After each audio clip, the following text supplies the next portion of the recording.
Partida, meus amigos! Sejam bem-vindos ao Sarau do Conto Surreal. Então come todo o macarrão com feijão, porque hoje tem mais um episódio especial com histórias dos autores londrinenses. Agora com eco.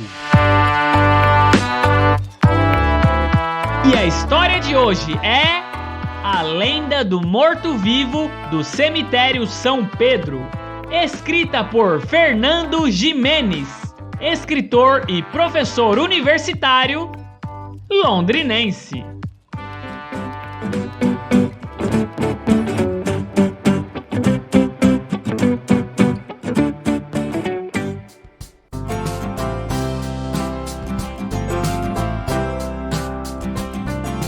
Esta história me foi contada por meu pai várias vezes. Eu adorava ouvi-la. Para alguns é uma lenda urbana. Meu pai dizia que tinha acontecido mesmo. Foi assim. Era 9 de dezembro de 1955. Londrina, no dia seguinte, completaria o primeiro ano de sua terceira década. Aniversário de 21 anos. Se fosse humana, chegava à maioridade. Assim como alguns e algumas que nasceram naquele longínquo ano de 1934, nos primórdios da história londrinense. A festa de aniversário da cidade seria inesquecível, e a história que Gervásio presenciara na véspera se tornaria uma lenda urbana londrinense. Além dos que nasceram na cidade, aumentando a população, somando-se aos numerosos imigrantes de várias partes do Brasil e de outros países, havia também os que morriam. A inevitável dinâmica populacional. De qualquer forma, o número de nascidos e imigrantes era maior do que o de mortos, e a população crescia. Na região central da cidade, o cemitério São Pedro acolhia os que faziam a passagem para o além. Independente dos credos ou da falta de um, era lá o destino dos que se subtraíam à população local. Gervásio era londrinense, mas nascera 4 anos antes da emancipação de Londrina como município, em 1930. Estava no frescor dos seus 25 anos. Na madrugada da véspera do aniversário da cidade, por volta das 5 horas, Gervásio caminhava pela rua Alagoas, na escuridão da noite nublada. As lâmpadas pequenas e amareladas penduradas nos postes de madeira iluminavam fracamente as calçadas e as ruas nas proximidades do cemitério São Pedro. À distância, Gervásio enxergou a carroça do padeiro e estava parado um pouco além do portão central do cemitério, que ficava na esquina com a rua São Paulo. Gervásio, mesmo à distância e com a baixa luminosidade, viu Osvaldo saindo do portão de uma das casas. Reconheceu o amigo padeiro. Sabia que Osvaldo fazia a entrega de pães e leite na região central. Gervásio agradeceu a providência divina de permitir o encontro. Estava com fome, pois saíra da casa de Terezinha antes dela acordar. Não fez café para não a incomodar. Fez o sinal da cruz em agradecimento e em respeito à aproximação do cemitério e pôs-se a caminhar em direção ao padeiro. Gervásio, como todo humano, apesar da crença religiosa, não deixava de cometer seus pecados. Depois, nas conversas com seu divino protetor, pedia o perdão. Naquela madrugada, ele saíra mais cedo da casa de Terezinha do que nos dias anteriores.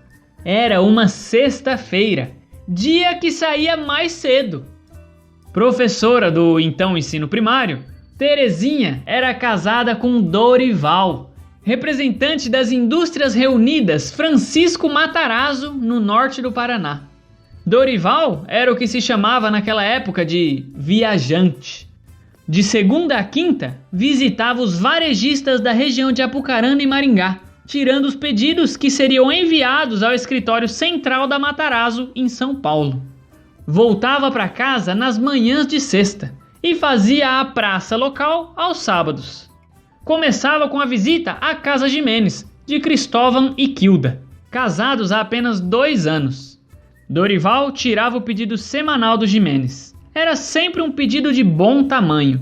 A casa Jimenez já tinha um bom movimento naquela época e vendia muitos dos produtos da Matarazzo, em especial os óleos e sabões. Muito próximo à residência de Terezinha e Dorival, a casa Jimenez ficava na esquina da Paranaguá com a Goiás. Cristóvão e Dorival eram amigos e conterrâneos de Sertãozinho, de onde imigraram para Londrina no final dos anos 40. O amigo, de vez em quando, ajudava Dorival a cumprir a meta de vendas, comprando um pouco mais que o usual quando os pedidos na região de Apucarana e Maringá tinham sido fracos. Os produtos da Matarazzo eram venda certa. Jimenez, como a maioria dos fregueses e viajantes o chamavam, sabia do rolo entre Terezinha e Gervásio, mas não dizia nada ao corno. Também era amigo de Gervásio. Cidade pequena, não ia se intrometer no triângulo amoroso. Só observava e se divertia com as histórias que Gervásio contava nas tardes de sábado. Gervásio se tornara freguês da casa Jimenez desde que começara a visitar Terezinha. Enquanto Dorival estava fora visitando os varejistas de Apucarana e Maringá, Gervásio visitava Terezinha. Nesses dias, esquecia o mandamento de não cobiçar a mulher do próximo. Lá no final da rua Alagoas, em uma casa de madeira na esquina da Antonina, sem vizinhos ao lado e à frente, o ex-aluno trocava juras de amor com a ex-professora. E também trocava o óleo. Como contava para o Jimenez, entrava com o bruto, fazia o balanço e deixava o líquido. Gervásio era técnico em contabilidade e trabalhava no escritório que atendia o Jimenez. Entre os risos, Cristóvão só recomendava: Cria juízo, Gervásio. Um dia essa história pode feder. Naquela madrugada fresca, Gervásio apressou o passo para se aproximar do amigo padeiro. Mas assim que começou a andar mais rápido, viu o amigo subir na carroça, chicotear o cavalo e sair em disparada. A porta do compartimento da carroça ficou aberta e muitos pães caíram na rua. Espantado, Gervásio correu, mas não conseguiu alcançar o padeiro. Ao se aproximar do portão central do cemitério, viu Valdomiro do lado de dentro. Valdomiro era um dos poucos mendigos da Londrina daquela época. Vivia pelas ruas e dormia em algum canto qualquer no centro da cidade. Gervásio perguntou a Valdomiro o que acontecera. Valdomiro disse que havia ficado preso no cemitério no dia anterior, quando bêbado, ao final da tarde, entrou no cemitério e dormiu em um dos cantos, encostado em uma árvore. Acordou com o barulho do padeiro, subiu em um caixote de madeira e, com a cabeça acima do muro, se dirigiu ao padeiro. Bom dia! Me dá um pão! E o padeiro fugiu em disparada. Gervásio e Valdomiro caíram na gargalhada. Gervásio pegou um pão doce para ele. O pão doce que Dorival entregava nas casas era uma delícia. Me lembro bem dele, pois quando criança, anos depois, eu adorava comê-lo, lambuzando as mãos com o açúcar cristal que o cobria. Esse pão doce era feito pela mesma padaria que fornecia os pães para a venda na casa Jimenez. Gervásio deu o resto dos pães para Valdomiro, que ainda teria que esperar o coveiro abrir o portão mais tarde. Naquele sábado, ao final da tarde, Gervásio foi na casa Jimenez comprar alguma coisa e contou o ocorrido ao meu pai. Foi assim que surgiu a lenda do morto-vivo que assustou o padeiro na rua Alagoas, em frente ao cemitério São Pedro. Como dizia o meu pai, isto aconteceu mesmo.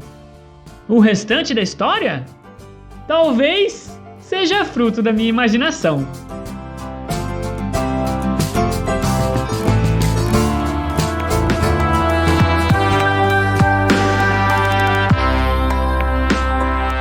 E essa foi a história de hoje, contada aqui pra você ouvir daí. Se você gostou, manda pros seus amigos e volta na semana que vem para conhecer mais um texto de um autor londrinense. O Fernando Jimenez, escritor da história de hoje, tem muitas outras obras publicadas. Confere na legenda desse episódio seus outros trabalhos e onde encontrá-los. Não se esquece de curtir o episódio de hoje, se inscrever no canal do Sarau e seguir a gente, para, junto comigo, conhecer um pouquinho mais da literatura londrinense.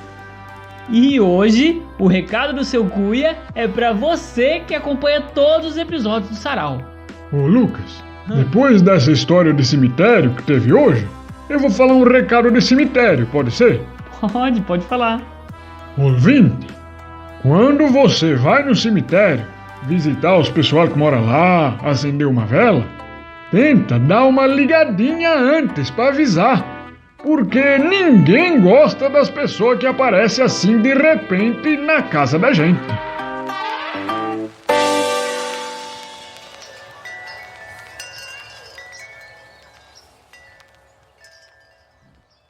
A série Episódios Especiais Autores Londrinenses, do podcast Sarau do Conto Surreal, tem o patrocínio do PROMIC, Programa Municipal de Incentivo à Cultura da Secretaria de Cultura de Londrina, Prefeitura Municipal de Londrina. O episódio de hoje foi editado por Lucas Turino, que sou eu mesmo, e teve o recado do seu Cuia, Que tô sempre por aqui. E você já sabe quando é o próximo episódio? É na semana que vem, nesse mesmo horário e nesse mesmo canal.